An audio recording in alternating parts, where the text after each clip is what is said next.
Quality রয়েছে, যেমন ব্রাহ্মণদের মধ্যে রয়েছে ব্যানার্জি, মুখার্জি, এসব আরো বিভিন্ন রকম। তাহলে মূর্তি পূজা চরমভাবে নিষিদ্ধ করছে এবং এক ঈশ্বরের কথা বলছে, যেমন ইসলাম ধর্ম বলছে, একইভাবে হিন্দু ধর্ম বলছে, একইভাবে ইহুদি এবং খ্রিস্টান ধর্ম সেই একই কথা বলছে। তাহলে এখন যদি আপনারা দেখেন, তাহলে ইসলাম অনুযায়ী যেমন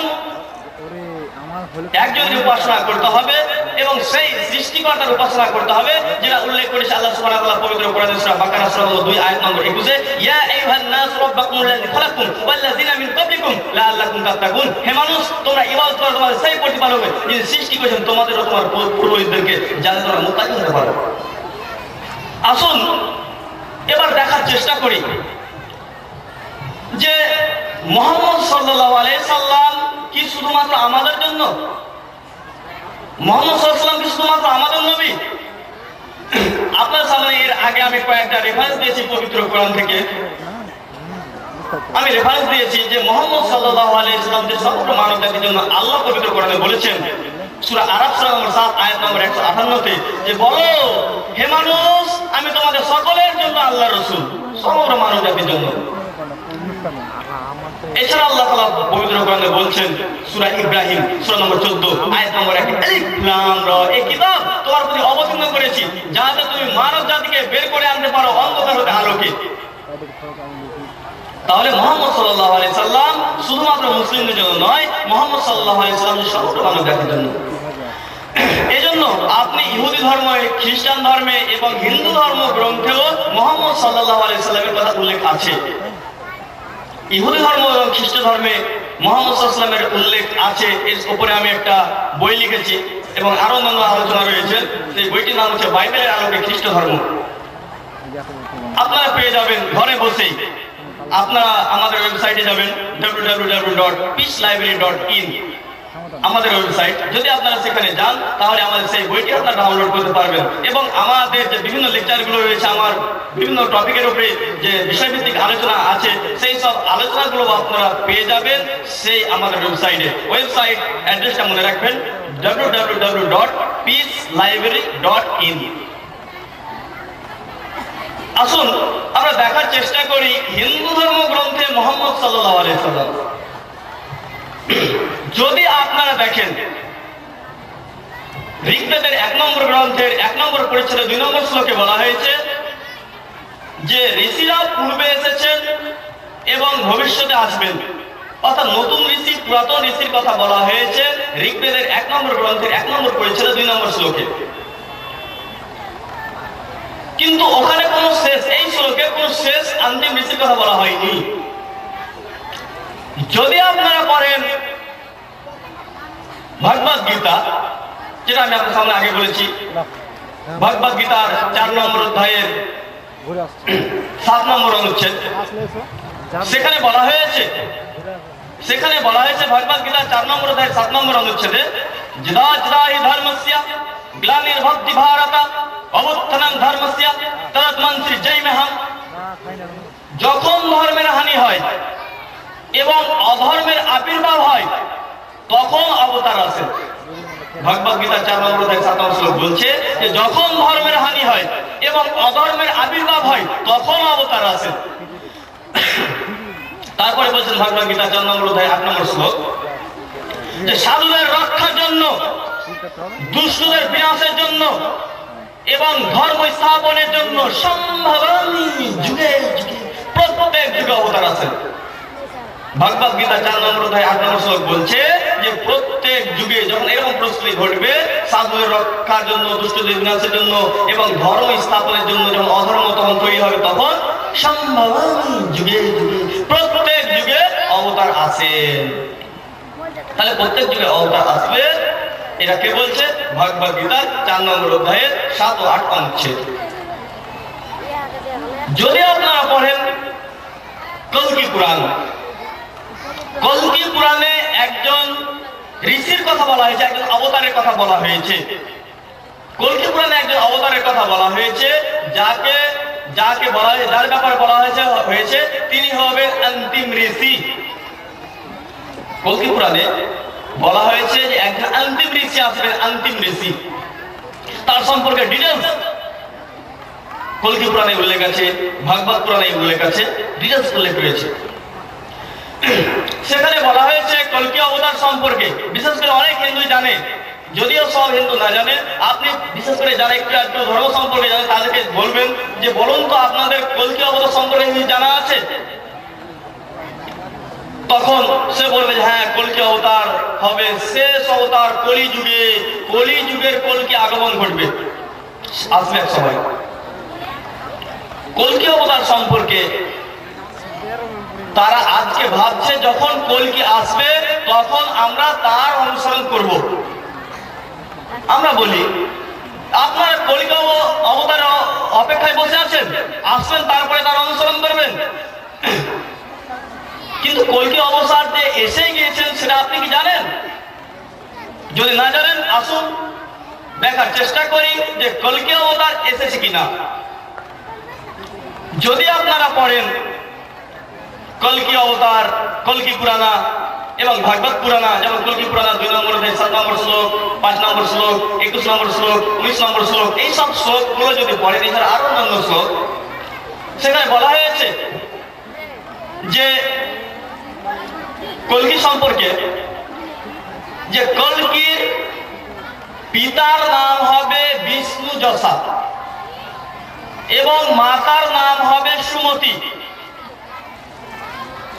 এবং তিনি মাঘ মাসের শুক্লপক্ষের দ্বাদশ তিথিতে জন্মগ্রহণ করবেন। তিনি 4 জন সহচর সহ আবির্ভাব হইবেন। তার শরীর দিয়ে যে ঘাম বের হবে সেটা হবে সুঘ্রাণ, খুব সুগন্ধ হবে। তিনি হবেন অন্তিম ঋষি। তিনি তলোয়ার নিয়ে ঘোড়ায় চেপে যুদ্ধ করবেন। তাকে যুদ্ধের ময়দানে, যুদ্ধক্ষেত্রে দেবতাগণ সাহায্য সহযোগিতা করবেন। বলা হয়েছে যে যুদ্ধের ময়দানে তিনি নারীদেরকে ছেড়ে দেবেন, হত্যা করবেন না। আরো বলা হয়েছে কল্কি পুরাণে যে তারা কল্কি অবতার তিনি নারীদেরকে হত্যা করবেন না, বরং তাদেরকে আশ্রয় দেবেন। এরকম অনেক ভবিষ্যৎবাণী করা হয়েছে কল্কি পুরাণে এবং ভাগবত পুরাণে। আসলে দেখার চেষ্টা করি যে এই ভবিষ্যৎবাণীগুলো কার সাথে মিলছে। এই ভবিষ্যৎবাণীগুলো মিলে যাচ্ছে একমাত্র মুহাম্মদ সাল্লাল্লাহু আলাইহি সাল্লামের সাথে। কারণ এখানে বলা হয়েছে, আরো বলা হয়েছে যে সাম্বালা শহরের একটা জায়গা থেকে জন্মগ্রহণ করবেন। সাম্বালা শহর মানে শান্তিপূর্ণ একটা এলাকা, আর মক্কাকে বলা হয় দারুল আমান, মানে শান্তিপূর্ণ এলাকা।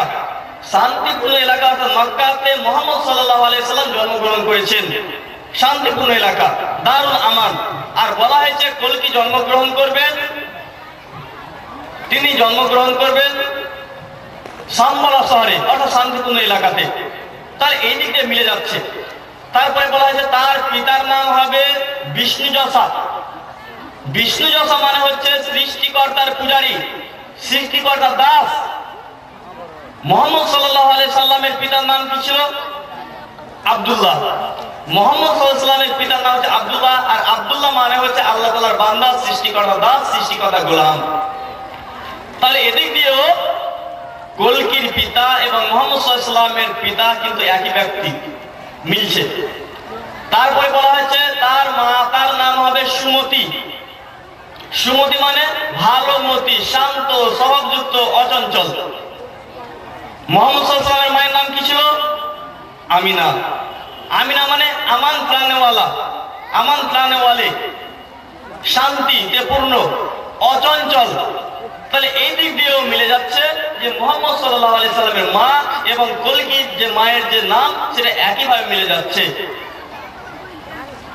আরো বলা হয়েছে যে তিনি তার থাকবে প্রধান সঙ্গী 4 জন।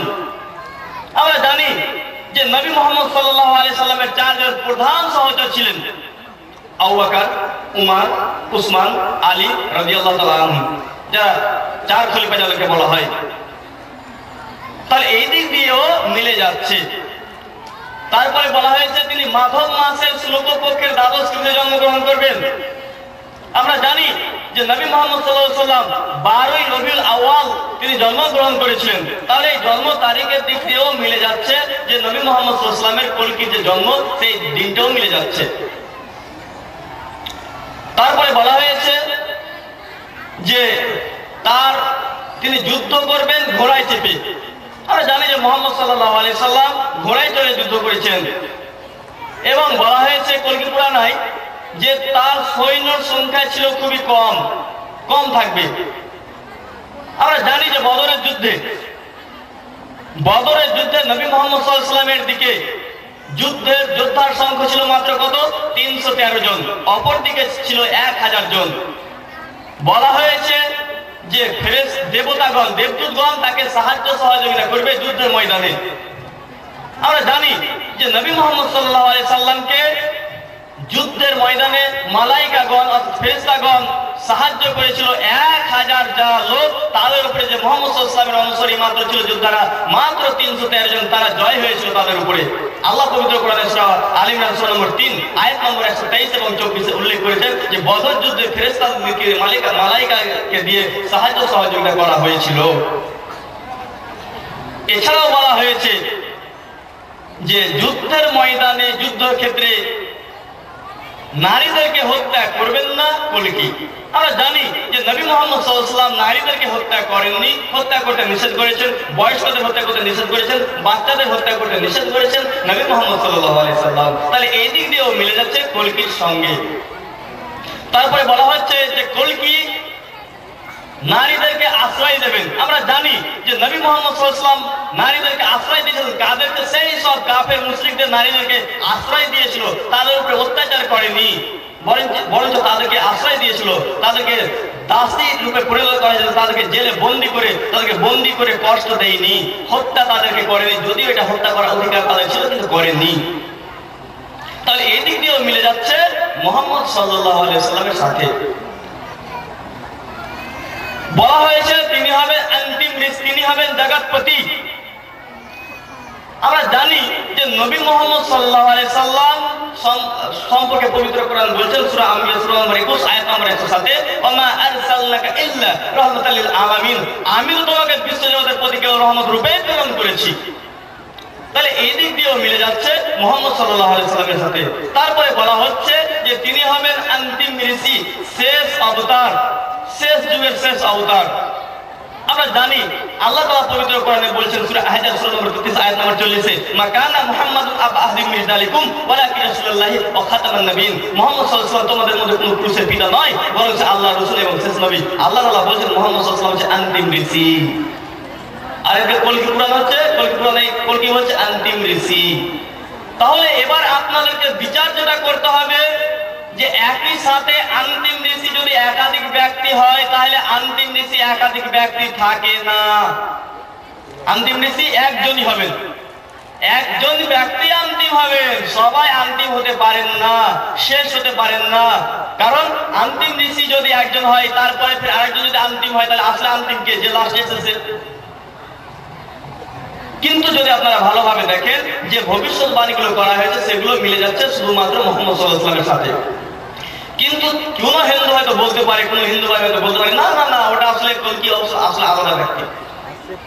আমি তাদেরকে বলি ঠিক আছে মেনে নিচ্ছি দরকার খাতিরে। আচ্ছা বলুন তো যে কলকি পুরাণ বলছেন তিনি ঘোড়ায় চেপে তলোয়ার দিয়ে যুদ্ধ করবেন, আর আপনারা যে অপেক্ষা করছেন যে আসবে কলকি অবতার, বলুন এখন কি তলোয়ারের যুগ, ঘোড়ায় চেপে যুদ্ধ করার যুগ?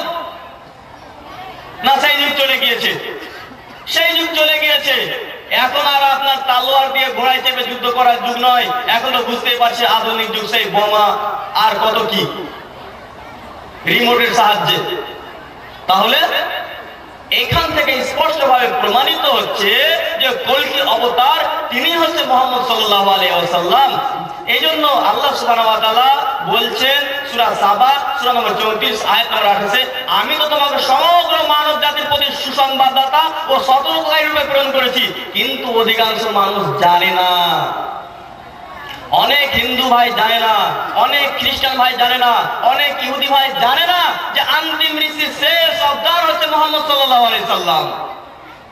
তাহলে আমি অন্যান্য ধর্মগ্রন্থ দিয়ে যে প্রমাণ করলাম যে মুহাম্মদ সাল্লাল্লাহু আলাইহি সাল্লামই হচ্ছে অন্তিম ঋষি, অন্তিম অবতার, সুতরাং এটা আমাদেরকে মেনে নিতে হবে।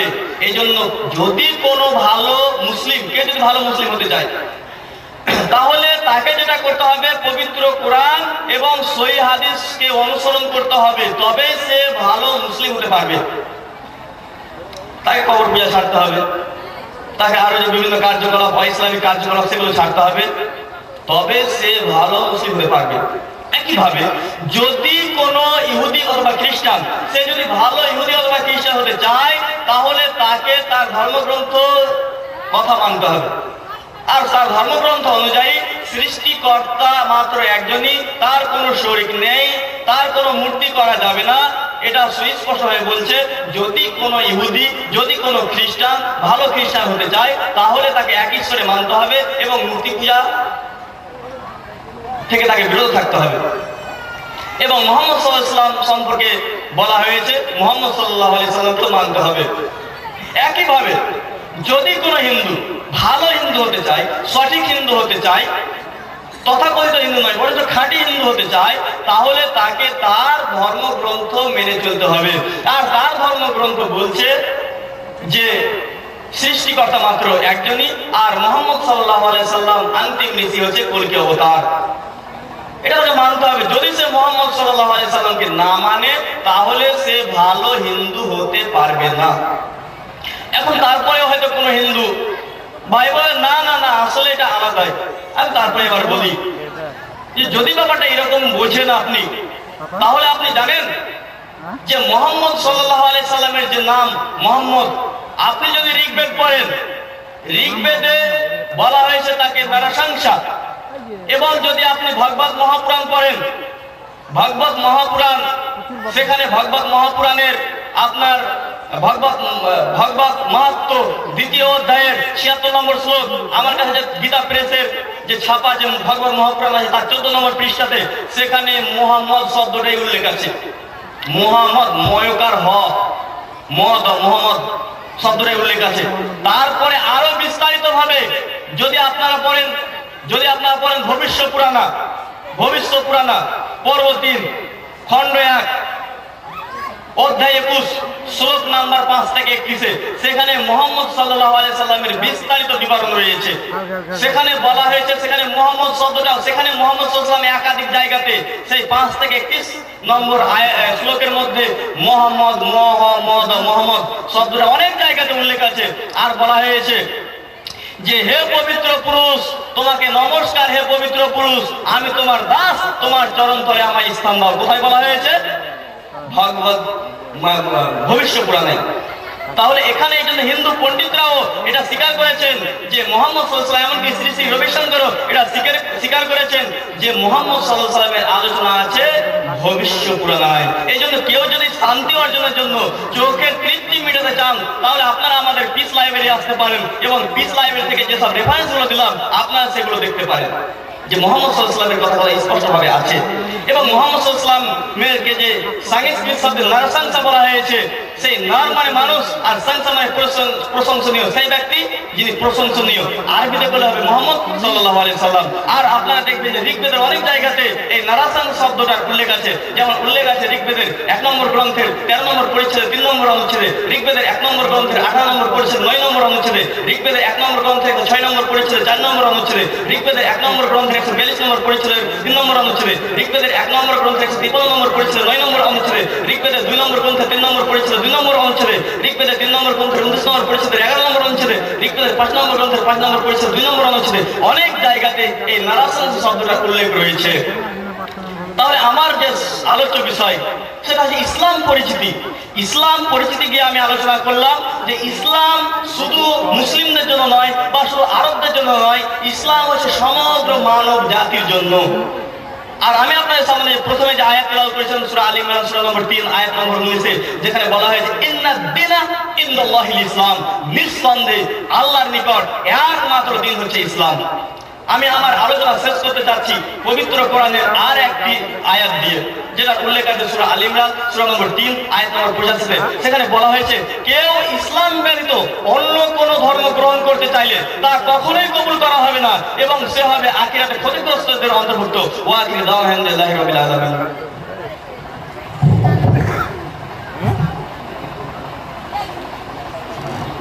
যেমন ব্যক্তি মারা গেছে, যেমন একজন ব্যক্তি মসজিদের যে খাদেম, সে মারা গেছে। আমি জানতে চাইছি যে আমাদের যে কুরবানির মাংস হয় সেটা অমুসলিম ভাইদেরকে কি দেওয়া যায়, এটাই আমি জানতে চাই। চতুর্থ পর্বেও আমাদের সেই সাইটে গিয়ে আপনারা পাবেন আমার লেকচারগুলো www.peacelibrary.in।